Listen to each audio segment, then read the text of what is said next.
Muy buenos días, estimados estudiantes. Este día vamos a realizar la clase virtual de medicina preventiva y vamos a ver el proceso de salud y enfermedad. En estos momentos voy a empezar a iniciar a compartir la pantalla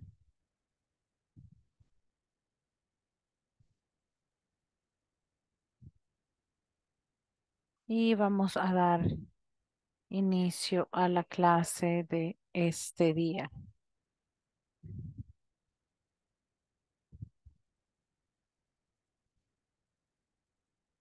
Como ya saben, ¿verdad? El valor de este mes es la excelencia, la misión y visión de la facultad.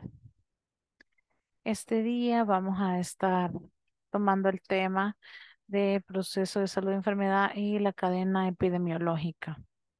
Son temas que ustedes anteriormente ya han revisado en la materia de epidemiología, entonces solo vamos a ir haciendo un breve recordatorio y vamos a iniciar con los objetivos. Al finalizar, ustedes deben de ser capaces de comprender las definiciones de salud y enfermedad, analizar el proceso de salud y enfermedad, identificar las diferentes determinantes del proceso de salud y enfermedad y comprender el funcionamiento de los diferentes determinantes de salud, así como también tienen que conocer los componentes de la cadena epidemiológica y su funcionamiento e interrelación. Iniciamos. El proceso de salud. ¿Qué es el proceso de salud?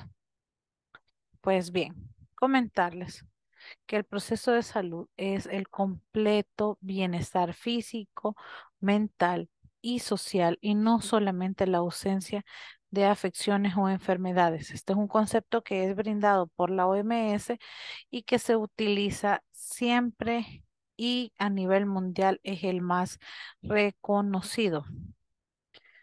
Pero también tenemos que en su momento Milton Terris decidió cuestionar el proceso de cómo se había hecho el, cómo se había formado el concepto de salud de la OMS. Entonces, él, a cuestionar esto, decidió agregarle ciertas cosas y sugirió que tanto el proceso, perdón, que tanto la definición de enfermedad como la definición de salud debe estar en grados. Entonces, tenemos distintos grados de salud según lo que él menciona, ¿verdad? Entonces, esto lo hizo en 1964. Aquí tenemos cómo Milton Terry nos define la salud y la ve como un estado de bienestar físico, mental, social, con capacidad de funcionamiento y no la ausencia de enfermedad o invalidez. Entonces, este fue el pequeño agregado que hizo Milton Terris y nosotros, según el libro que estamos ocupando, que es Piedrola, acerca de medicina preventiva y salud pública, podemos observar en el cuadro, en la figura 1.1, el estado de salud de enfermedad y sus objetivos, que esto fue hecho en 1980, ¿verdad? Y podemos ver que se marca según la cantidad de cruces, que va desde 4 cruces hasta una cruz, tanto en la salud como en la enfermedad. Y más acercados hacia la línea media es donde tenemos un intermedio entre la salud y la enfermedad. Entonces, si nos vamos a solo lo que es el concepto de salud, este va a estar brindado desde donde va la parte más alta hasta la parte media. Y luego, después de esa parte media de una cruz de la salud, cuando ya iniciamos una cruz de la enfermedad, nosotros vamos a estar diciendo que la persona ya ha perdido este estado. Pero viene Milton Terris y él abarca ambos conceptos.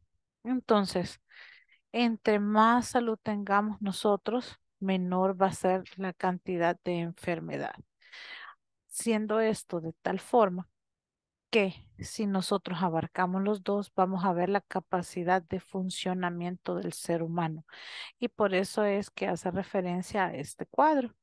Entonces, la interrelación entre los dos y los grados de salud y los grados de enfermedad van dependiendo, según él, de cómo se va llenando con las cruces y el funcionamiento. Ahora, la capacidad de funcionamiento aquí está desde otra forma, donde nosotros vamos a tener una zona neutra, una salud positiva, una pérdida de salud y sus esquinas van a ser la salud óptima y la muerte, que son estas las zonas que Milton Terres ha considerado, ¿verdad?, como parte del nuevo concepto de salud.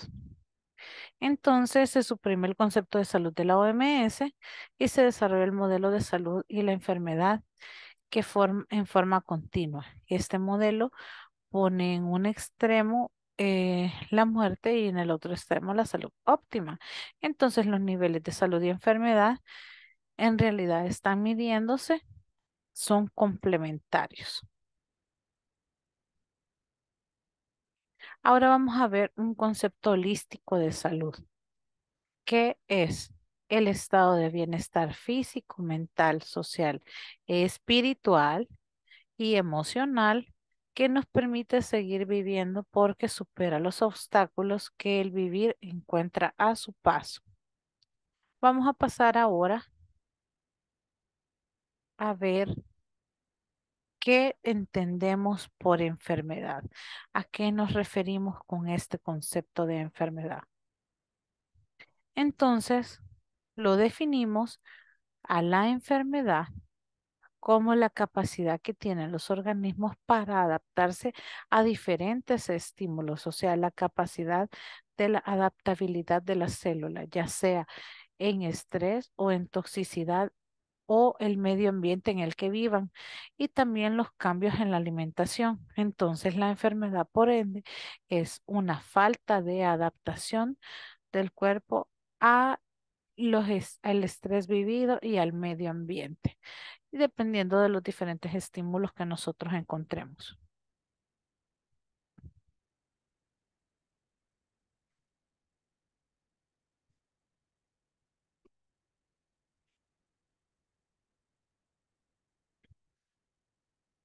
Ahora vamos a tener un pequeño cuadro donde vamos a ver cómo se clasifica la enfermedad según su transmisibilidad.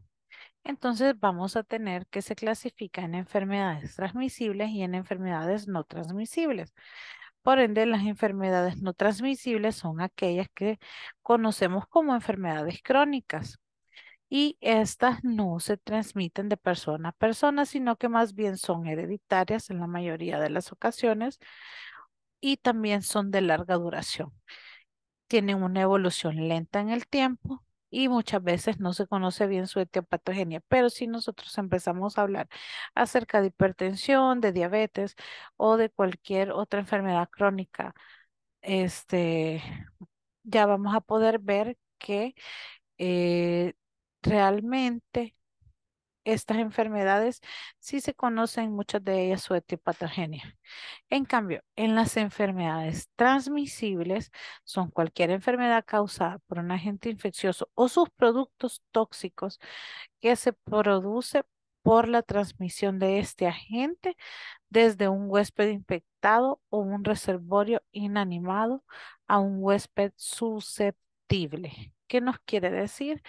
Que esto es todo agente infeccioso que llega a un huésped susceptible a través de un reservorio o de algún huésped infectado, ¿verdad? Entonces estamos hablando que aquí ya se están empezando a tocar los elementos de la cadena epidemiológica, los eslabones de esa cadena.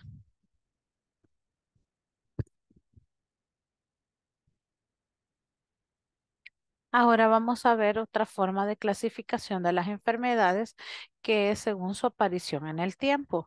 Entonces, estas enfermedades pueden ser tanto enfermedades reemergentes como enfermedades emergentes.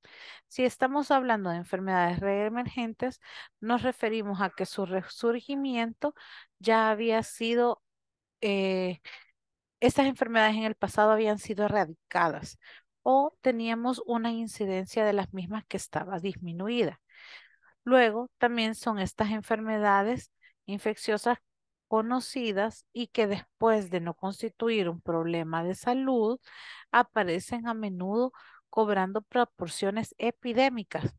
En cambio, en las enfermedades emergentes, son aquellas enfermedades cuya incidencia se ha incrementado desde las últimas 2 décadas o son enfermedades que empiezan a amenazar en el futuro porque van en crecimiento, pero estas nunca han desaparecido. Ahora vamos a ver entonces qué entendemos por el proceso salud-enfermedad. Y para esto nosotros tenemos que tener claro el concepto de lo que es la salud y la enfermedad. Y tenemos que darnos cuenta que son un conjunto de sucesos interrelacionados de adaptación y desadaptación, tanto física, mental y social de un individuo o de un grupo social y su medio ambiente, que ocurre en forma bidireccional y constante, que da como resultado la afectación positiva o negativa en la calidad del tiempo y también en la calidad de vida.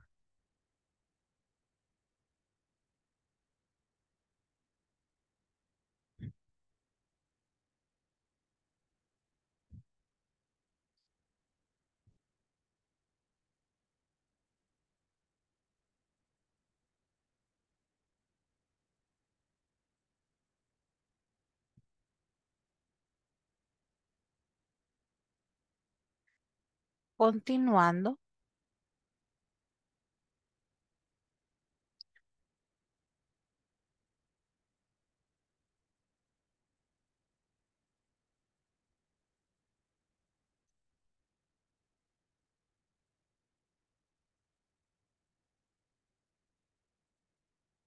continuando, perdón, con la presentación, tenemos por acá otra definición del proceso de salud-enfermedad. La salud y la enfermedad son el resultado de un proceso de interacción permanente del ser humano con el medio ambiente en el que vive, tratando de adaptarse a este. La salud y enfermedad obedecen a factores internos y externos. ¿Qué quiere decir esto? Que los factores que nos rodean también pueden hacer que nosotros tengamos una salud frágil o un buen estado de salud, dependiendo de cómo nosotros nos alimentemos, dependiendo de cómo nosotros vivamos, las relaciones interpersonales que tengamos, vamos haciendo referencia entonces a los determinantes sociales de la salud. Esto es como lo más relevante, ¿verdad? Porque ese es el intermedio entre la salud y la enfermedad prácticamente. Este guioncito de acá serían los determinantes sociales de la salud. Ahora, si lo vemos desde este esquema, el proceso salud-enfermedad, aquí estábamos mencionando que la importancia para estar de un lado o del otro del proceso salud-enfermedad siempre van a ser los determinantes sociales, teniendo en la esquina, digamos, positiva, el máximo estado de bienestar y en el final de la flecha, del lado negativo, la muerte. Entonces, esa es la importancia de conocer los determinantes sociales de la salud y también de conocer el modelo teórico sobre los determinantes del proceso salud-enfermedad. Por eso nosotros tenemos diferentes modelos teóricos, entre ellos tenemos el mágico religioso, tenemos el sanitarista, el social, el unicausal, multicausal, el histórico social y los determinantes sociales. Cada uno de ellos conlleva hipótesis, variables y características. Entonces, las cosas más inmediatas que nosotros debemos saber es que del mágico religioso, sus hipótesis resultan de las fuerzas de los espíritus, sus variables son que son fuerzas desconocidas, ya sea benignas o malignas, y siempre están relacionadas con la fe de las personas. En el modelo sanitarista, podemos entender que su hipótesis es una consecuencia de condiciones insalubres, condiciones del entorno. Además, medidas de saneamiento ambiental van a ser sus características principales por las cuales vamos a tratar, bueno, en ese momento tratan de cumplirlas para poder mantener la salud. Ahora, en el modelo social, este dice que la enfermedad proviene por las consecuencias de las condiciones de trabajo. Y sus variables van a ser los estilos de vida, la organización social, el riesgo ocupacional y factores ambientales. Pero además de eso, vamos a tener una característica principal que sería el factor más importante de él, que condiciona que lo social es lo que produce principalmente la enfermedad y ninguno de los otros va a provocarnos enfermedad. Si nos vamos al efecto unicausal y multicausal, estas son como dos caras opuestas de la moneda, puesto que nos dice que el unicausal, obviamente, eh, valga la redundancia, es provocado por un solo efecto, mientras que en el multicausal tenemos que es por varios factores. Entonces, las variables del unicausal vamos a tener un solo agente al que va a dar respuesta a un individuo y en el multicausal vamos a tener que va a ser provocado por un agente, un huésped y un medio ambiente. O sea que van a ser varios factores los que van a terminar provocando la enfermedad. Si nos pasamos a las características de estos dos, vamos a ver que en el modelo unicausal el fenómeno biológico e individual va a ser su característica principal. En cambio, en el fenómeno multicausal, quien nos va a dar su característica específica es la triada ecológica, ¿sí? Que son agente, huésped y medio ambiente, como lo tenemos acá. Si ya nosotros nos vamos al modelo histórico-social, vamos a ver que todo, la enfermedad es resultado del contexto histórico en el que estamos viviendo. Y la variable va a ser la dimensión histórica de la clase social y del estilo de vida de las personas y eso va a determinar cómo se enferman o qué tipo de enfermedades tienen. Y sus características van a ser nuevas categorías de análisis y que van a estar cuestionando cómo es la prevención de enfermedades. Y finalmente, que es el modelo más aceptable, que es lo que utilizamos nosotros hoy por hoy, tanto en medicina preventiva como en salud pública, son los determinantes sociales de la salud, que son todas las condiciones de las personas. Esa sería la hipótesis que todas las condiciones en las que vive una persona son las que provocan realmente la enfermedad. Y las variables, por ende, van a ser todos los determinantes y como ya habíamos mencionado, su característica principal es que es el más aceptado en la actualidad con sus modificaciones y con todo lo que venga apareciendo en el descubrimiento de la ciencia de la salud. Entonces, si nos ponemos a hablar del principio de multicausalidad, vamos a tener que orientar para actuar tanto sobre los factores específicos que provocan una enfermedad como sus predisponentes para que nosotros finalmente podamos promover la salud y que evitemos la enfermedad. O sea que si nosotros estamos tratando tanto los factores que nos provocan enfermedad como la predisposición de una persona a tenerle un poco más de cuidado, a pesar de que ya traigan una carga genética, si nosotros cuidamos los factores de cómo nacen, crecen, viven, se alimentan, vamos a tener y también sus estilos de vida y el medio ambiente en el que viven y se relacionan, vamos a tener menos preocupación porque esta persona se enferme. Pero como sabemos, esto es una utopía y por ende no todas las personas pueden cuidarse de la manera más favorable. Es así que nosotros como médicos y ustedes como futuros médicos tienen el deber de que cuando estén al momento de hacer un diagnóstico, poner todo de su parte y relacionar todo este conocimiento para dar diagnósticos específicos, así como también tienen que hacerlo para poder brindar medidas preventivas que eviten que las personas tengan una enfermedad y aparte no solo el problema de que tengan una enfermedad, sino que necesitan rehabilitación porque ya no tengan vuelta atrás en este proceso de una enfermedad que ya sea crónica y que ya no tengan cómo resolverlo.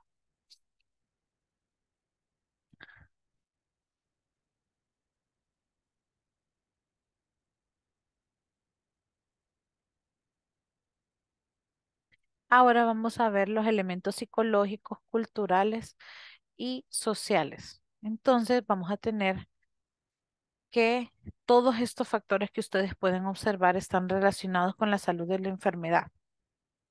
Muchas veces las personas los menosprecian, pero eh, al tener nosotros pobreza, la poca cultura en la población, la ignorancia, la urbanización y la industrialización, eso también nos va a provocar trastornos tanto físicos como mentales y nos va a terminar provocando estrés, neurosis y conductas antisociales. ¿Qué quiere decir esto? Que por ende nosotros tenemos que aprender a lidiar con el estrés para que todas estas situaciones que ustedes observan de este lado donde está la pobreza, la poca cultura, la ignorancia y la urbanización no sean algo que necesariamente tenga que afectar la salud de la población y que si lo llega a afectar, que no necesitan de una rehabilitación como tal, sino que acompañarlos en el proceso de la prevención y la curación de estos. Ahora vamos a hablar un poco acerca de medicina social. Además de los factores físicos, biológicos del proceso de la medicina social, esta intenta eliminar o controlar dichos factores que actúan como predisponentes de la enfermedad. Además, considera que las repercusiones de los padecimientos que tiene una familia y la sociedad se pueden tratar para atenuarlas. ¿Qué quiere decir esto? Que siempre puede haber una medida o una salida para disminuir todas estas repercusiones que afectan desde el punto de vista del medio ambiente, de los estilos de vida y de lo familiar, también de lo cultural, lo ecológico. Entonces, la medicina social tiene numerosos factores sociales que considera para poder llevar un proceso de salud de enfermedad. Dentro de ellos tenemos, como se ha venido viendo, que son factores importantes dentro de todo lo que hemos visto, siempre la cultura, la ocupación, la vivienda, las características de la familia y la organización social. Aparte de eso, la medicina social también tiene una organización social, política y económica. Estos constituyen un factor importantísimo para la salud. ¿Por qué? Porque a partir de estos, de ver la distribución equitativa de la riqueza, el costo de la vida y las existencias de grupos desadaptados o marginados, como pueden ser los grupos delincuenciales, todo esto también nos va a llevar a que nosotros vivamos bajo estrés y que por ende la salud tenga un deterioro. Y la medicina social busca también apoyar dentro de estos motivos que hacen que se deteriore la salud. Siguiendo siempre con medicina social, ciertamente el médico y el personal de salud no pueden eliminar o controlar muchos de los factores que hemos mencionado, pero también tiene una parte que yo les mencionaba de la medicina social que busca apoyar dentro de las repercusiones físicas, psicológicas, económicas que se pueden ver en las enfermedades de tipo social y así podemos ver disminuidos los daños dentro de las familias y de la sociedad. Ahora, ¿qué tipo de enfermedades ve la medicina social? Estas enfermedades se les conoce como enfermedades sociales, dentro de las que tenemos la desnutrición, el tabaquismo, el alcoholismo, la drogadicción y el síndrome de inmunodeficiencia adquirida. Anteriormente también se encontraba aquí la tuberculosis, pero como la tuberculosis muchas veces ya va implícita dentro del síndrome de inmunodeficiencia adquirida, ya no se toma. Y también, aparte que se ha podido ver la relación de la tuberculosis con diabetes, entonces esto nos hace que ya haya salido de este cuadro de enfermedades sociales, entonces únicamente nos hemos quedado con estas. Y si se fijan, todas estas siempre van relacionadas a los factores económicos, a las situaciones medioambientales y a las situaciones familiares que viven las personas, que son predisponentes para poder padecer cualquiera de estas enfermedades. Aparte, también los estigmas sociales que no nos ayudan, eh, porque muchas de las personas que padecen estas enfermedades sociales son discriminadas. Entonces, al haber discriminación en las personas que padecen enfermedades sociales, la medicina social trata y ayuda para mejorar esta situación y que no padezcan de este tipo de discriminación. Un ejemplo es nosotros, ¿verdad? Como personal de salud, hay mucho personal de salud que está contagiado con VIH y que si se enteran en ciertos hospitales o en ciertas unidades de salud que las personas tienen esta enfermedad, ya no los quieren contratar por el hecho de pensar que van a contagiar a otras personas, pero ahí es donde entra lo que yo les mencionaba de la discriminación. Entonces, todos estos estigmas están tratando de borrarse y vamos a pasar ahora a las características que tienen estas enfermedades sociales, que son como las más relevantes. Entonces, las enfermedades sociales tienen una elevada incidencia y prevalencia. Atacan a grupos particulares de la población. Además, tienen un carácter crónico. Su letalidad y mortalidad son muy altas. Casi siempre determinan una incapacidad. Y si se trata de padecimientos transmisibles, su diseminación es mucho más rápida y fácil que la de las enfermedades eh, que son crónico-degenerativas, simplemente. Ahora vamos a hablar acerca de la cadena epidemiológica. Es un modelo práctico que permite reconocer cada uno de los eslabones que intervienen en el mecanismo de transmisión de una enfermedad para identificar dónde se puede actuar aplicando medidas de prevención y control y de esta forma que se evite la aparición de las enfermedades. Como ustedes saben, los eslabones de la cadena epidemiológica son elementos importantes y tienen un orden secuencial. Son los eslabones que unen la triada epidemiológica. Entonces, esta cadena va uniendo la triada epidemiológica y cada eslabón, como estábamos mencionando, tiene su orden importantísimo. Siempre inician con el agente, luego va el reservorio, continúa con la puerta de salida del agente, luego tenemos el mecanismo de transmisión, después tenemos la puerta de entrada y finalmente tenemos que está el huésped susceptible al final de estos eslabones. Aquí podemos ver una representación gráfica de cómo van, que van agente, reservorio, la vía de salida, el mecanismo de transmisión, la vía de entrada, el huésped y el agente causal.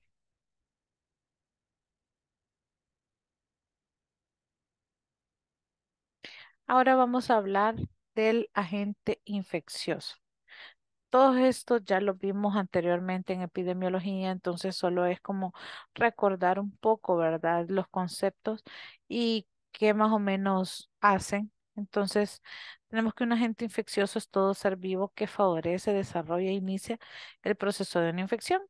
Y como ya conocemos, entre estos podemos tener bacterias, virus, hongos, parásitos, etcétera. Entonces, son todos aquellos que invaden un ser vivo o invaden tejidos y que provocan la enfermedad. Eso hace referencia a un agente infeccioso.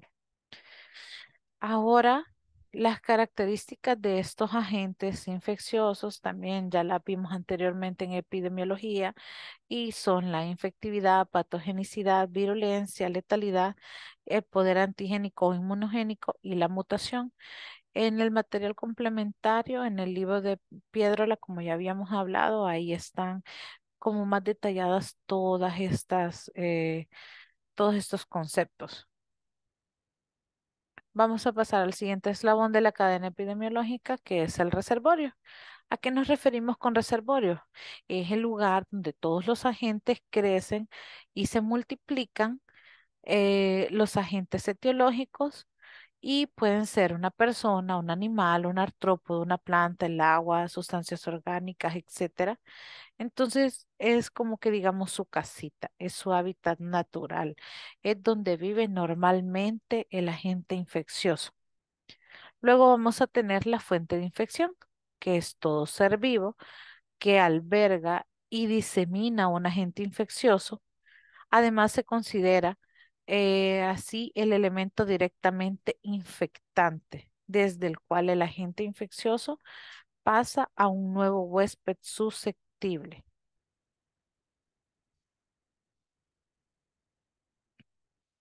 Ahora vamos a ver que los reservorios o fuentes de infección pueden presentarse bajo tres formas. Pueden ser como caso clínico, caso subclínico y un portador. Entonces, estas son las formas en las que se pueden presentar en el huésped susceptible. Ahora, de acuerdo con el tiempo en el cual los portadores, o sea, los portadores de enfermedades son contagiantes, puede dividirse en dos formas. Hay portadores en un periodo de incubación, durante el periodo de incubación o de convalecencia, y hay portadores crónicos. Entonces, los portadores siempre van a ser los portadores crónicos y los portadores de periodo de incubación o durante la convalecencia. Entonces, la diferencia entre estos, ¿cuál es? Que los portadores crónicos, ellos toda la vida van a tener agentes causales que van a ser contagiantes en cualquier momento, inclusive durante toda la vida. Y los portadores del periodo de incubación o durante la convalecencia, solo en esos momentos van a lograr esparcir microorganismos infectantes. Entonces son periodos cortos. Ahora, si hablamos de reservorios animales,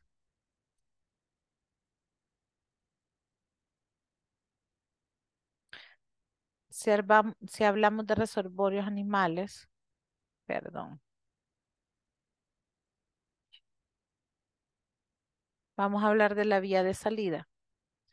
Si hablamos de reservorios animales o fuentes de infección, los animales son el segundo gran grupo de seres que actúan como reservorios de gérmenes que son capaces de infectar a los humanos.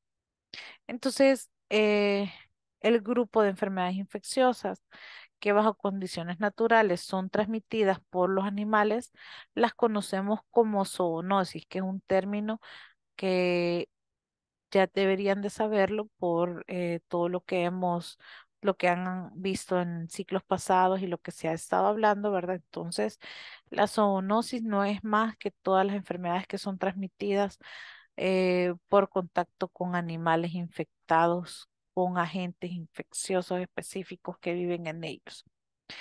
Generalmente, las zoonosis pueden ser transmitidas de animal a animal, y los humanos no son nada más que huéspedes incidentales, o sea, tal vez por algún accidente, una mordedura, un rasguño, contagiaron a un humano, pero no es su hábitat natural.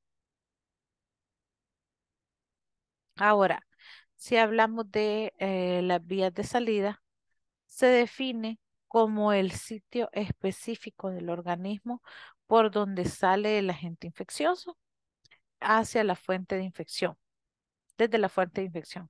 Ahora, la facilidad de la salida del agente infeccioso condiciona la capacidad de difusión y la forma como haga que se determine la vía de diseminación que tiene que ocupar. este agente para poder llegar a la persona que va a ser su huésped.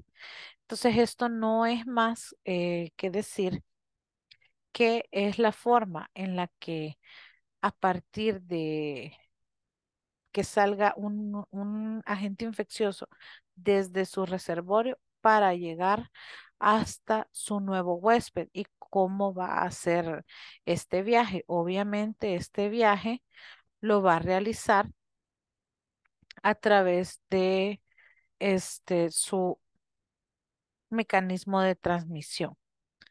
Entonces, ahora vamos a hablar también de la puerta de salida. Las puertas de salida son únicas, pero en ocasiones pueden ser múltiples. Entonces, esto va a depender muchas veces del agente infeccioso y del sistema inmunológico del huésped susceptible. Entonces, lo que vamos a tener acá es que si tenemos varias puertas de salida, la susceptibilidad del huésped va a ser mayor y por ende las medidas de control que deben de aplicarse con los posibles huéspedes que pueden o los posibles gentes que van a llegar a ser huéspedes van a ser más numerosas. O sea, entre más cuidemos a las personas para poder evitar que éstas se enfermen, va a ser más fácil cuidarlas entre menos puertas de salida tengamos. Pero si entre más puertas de salida tengamos, va a haber mayor capacidad de infección de un huésped susceptible. Y por ende va a ser más difícil controlar la infección o enfermedad que se esté dando en el momento. Hablando de esto, estábamos viendo los mecanismos de transmisión que les explicaba que son los mecanismos necesarios para que desde una puerta de salida va el mecanismo de transmisión y posterior al mecanismo de transmisión ya llega el huésped susceptible, que son todas las formas en las que un microorganismo puede entrar en un huésped susceptible. O sea, es la forma en cómo logra entrar, por dónde lo hace, por dónde llega. Entonces, después de la infección de la gente, logra salir de la fuente de infección y debe procurarse un medio o vía de transporte que lo traslade hacia el huésped susceptible y garantice su viabilidad. ¿Qué es la viabilidad? Es la vitalidad del agente infeccioso dentro del nuevo huésped. De acuerdo a la vía seleccionada, la propagación va a ser mayor o menor en su extensión y dentro de la comunidad. Entonces, vamos a tener dos tipos de mecanismos de transmisión. Vamos a tener la transmisión directa y vamos a tener la transmisión indirecta.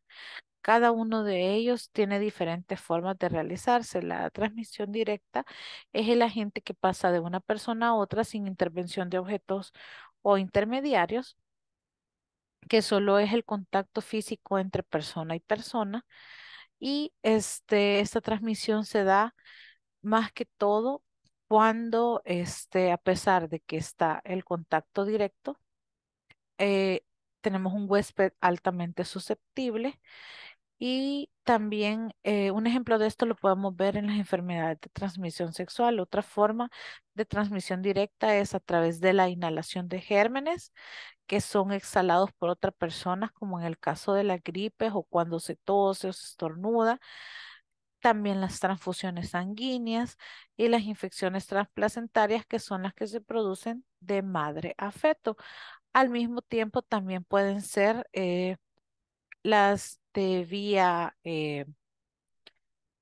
se llaman vectoriales y que son verticales, perdón, se llaman verticales.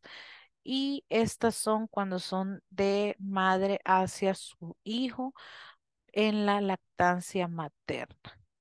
Entonces, estas son como las vías más importantes de transmisión. Ahorita vamos a ver, recordar más bien la transmisión indirecta, que es prácticamente la transmisión de la infección, o sea, del agente infeccioso, sin una relación cercana entre el reservorio y el huésped susceptible. ¿Cómo va a ser esta? ¿Cómo se va a dar? O sea, el organismo infectante tiene que ser capaz de sobrevivir un cierto periodo de tiempo fuera del cuerpo o del reservorio hasta que exista algún vehículo mediante el cual pueda trasladarse hacia otro organismo y ahí infectar al huésped nuevo. Entonces, entre las formas de transmisión indirecta tenemos vehículos inanimados y vehículos animados. ¿Cuáles son los vehículos inanimados? El agua, la leche, los alimentos, el suelo, el aire, el polvo, los fomites, los objetos de uso personal, como vasos, cubiertos, sábanas. Y también, si hablamos de vehículos animados, estamos hablando de vectores. Aquí tenemos los ejemplos de cada uno de ellos. Si se dan cuenta, tenemos el agua, tenemos los fomites y tenemos los vectores que pueden ser zancudos, chinches. Entonces, una de las formas más fáciles de contagiarnos es tomando agua, aguas contaminadas. Ahí podemos contagiarnos ya sea de parásitos, bacterias, inclusive el cólera. Ustedes saben que han dado epidemias mundiales y es una forma súper fácil para poder transportar enfermedades porque ustedes saben que el agua es un elemento vital.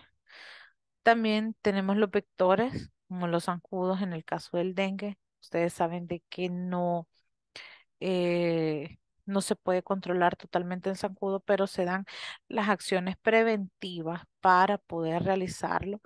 Entonces, ahorita, de hecho, se están tratando de hacer reproducciones de zancudos que estén contagiados. Hay una bacteria nueva que hace que no se dé la transmisión del dengue. Entonces, hay zancudos que los están modificando, contagiándolos con esa bacteria para que ya no sean capaces de transmitir el dengue.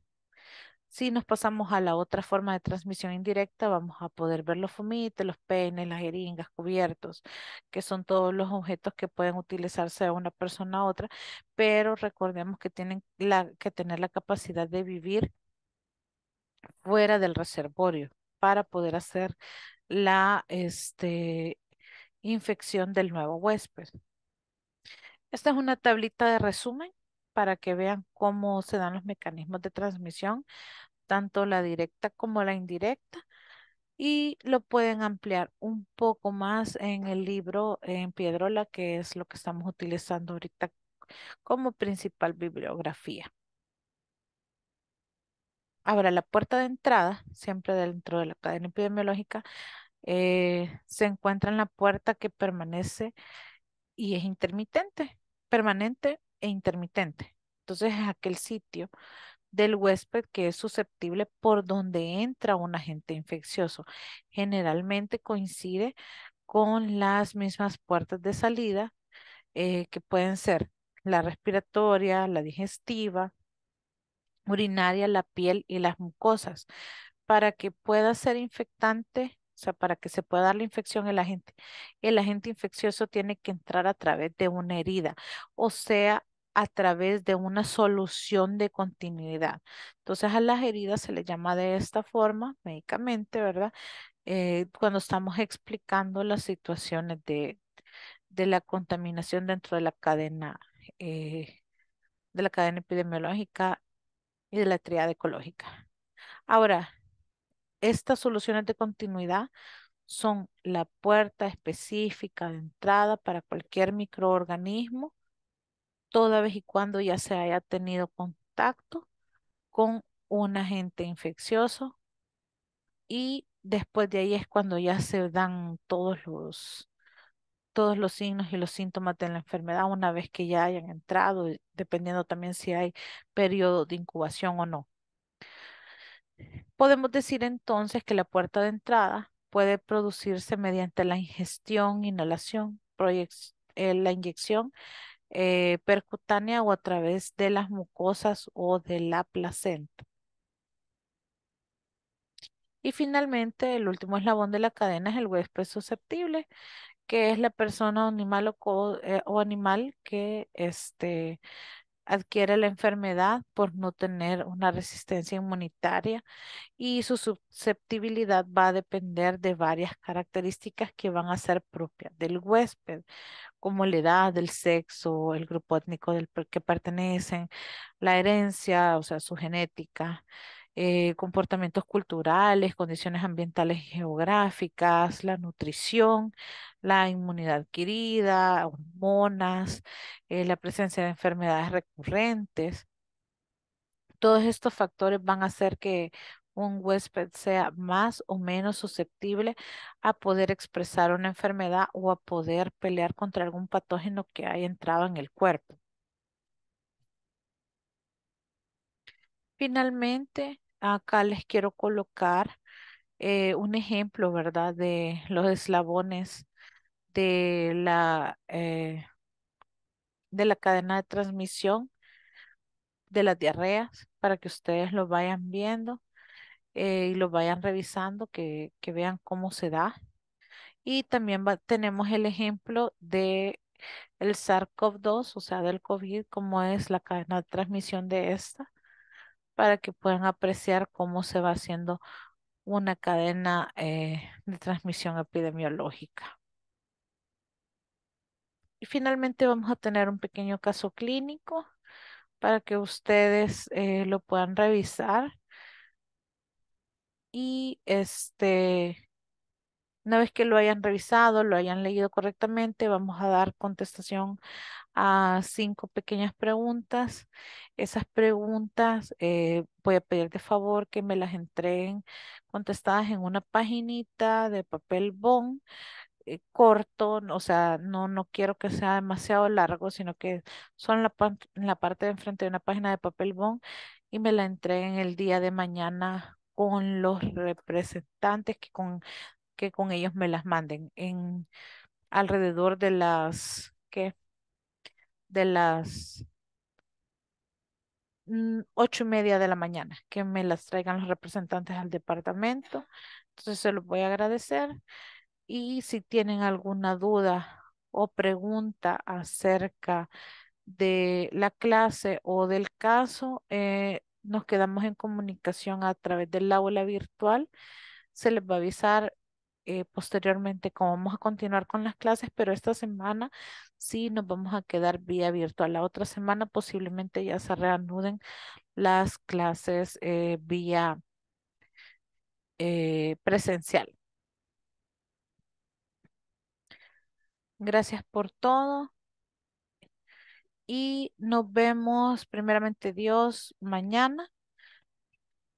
Les voy a, les voy a grabar la siguiente clase también para el día de mañana y espero que la escuchen pronto. Cualquier duda me avisan siempre con los representantes. Gracias. Feliz tarde.